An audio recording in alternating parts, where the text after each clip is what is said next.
Tatlong bagong X-ray machine ang inilagay sa Northport Passenger Terminal para mapabilis ang pag-inspeksyon. Naiayos na rin ang iba pang pasilidad lalo para makatulong sa mga kababaihan, senior citizen at PWD. Hinahabol ding matapos ang bagong centralized air conditioning system. Mas mabilis paglagay po ng bagahe diyan, tuloy-tuloy na at makikita naman po agad niya ng ating bagay sa X-ray operators kung meron po ba sa mga bagahe yung mga ipinagbabawal. Dahil inaasahang mas komportable sa terminal, kahit 9 na oras para maghintay si Jocelyn na pauwi ng Bacolod City, okay lang. Maaga kami kasi minsan matraffic, mas maganda maaga. Ayon sa Philippine Ports Authority, posibleng umabot sa 4.5 million na mga pasahero ang daraan sa mga pantalan mula December 15 hanggang katapusan ng Christmas season sa January 3. Pinakamarami sa Batangas Port kung saan dumaraan ang Rore buses papuntang Visayas at Mindanao. Sa NAIA 3, bigat ang traffic ng mga sasakyan sa departure area ng terminal.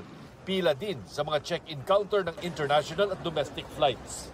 Ayon sa Manila International Airport Authority, 140 hanggang 150,000 na pasahero ang dumaraan sa NAIA araw-araw mula nang nagsimula ang Christmas season noong December 15 at aabot sa 156,000 pagdating ng December 22. Para sa GMA Integrated News, Chino Gaston ang inyong saksi. Si Alma Relion na patungong Camarines Sur, maaga na raw bumiyahe para hindi na mahirapang bumiyahe sa weekend kung kailan mas inaasahang dadagsa ang mga pasahero. Ang OFW na si Richard mula Taiwan, babiyahe na patungong Quezon. Kasabay ng pagdagsa ng mga pasahero, mahigpit din ang seguridad sa loob ng terminal. Masusing iniinspeksyon ang mga bagahe at may K9 units din. Sabi ng pamunuan ng PITX, bukas hanggang Lunes nila inaasahan ang peak ng pagdating ng mga pasaherong babiyahe sa probinsya para sa Pasko. Para hindi maipit sa flow ng maraming pasahero kung mag-uwi.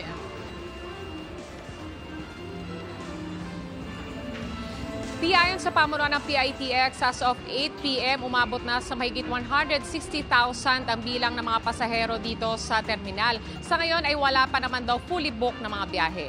At live mula rito sa PITX para sa GMA Integrated News, ako si Von Aquino, ang inyong saksi.